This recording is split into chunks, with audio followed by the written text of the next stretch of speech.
Most mobile tests only check one thing, that everything works when nothing goes wrong. But real users don't live in the happy path. What happens when the server returns no data? What happens when it fails with a 500 error? Does your app handle it gracefully, or does it break?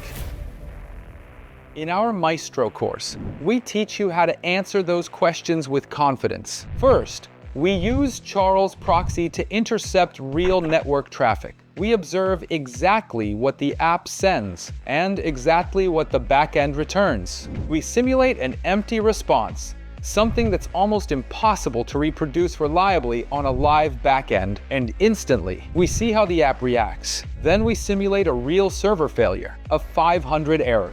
This is negative testing done right, controlled, predictable, and safe. But manual testing isn't enough. So we take those exact scenarios and turn them into automated tests. With Maestro Stub Recorder, we record real backend responses, edit them, and replay them anytime, completely offline.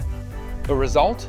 Stable negative tests, zero backend dependency, repeatable behavior on every run. This works the same way on iOS and Android. Same flows, same commands, same confidence. This is how modern QA teams test failure scenarios without fear. No waiting for back-end issues, no flaky setups, just full control over your test data. In our Maestro course, we don't just teach automation, we teach resilience, we teach isolation, we teach how to test what really matters. If you want to master negative testing and build UI automation you can trust, join us at Engenious University. Test beyond the happy path.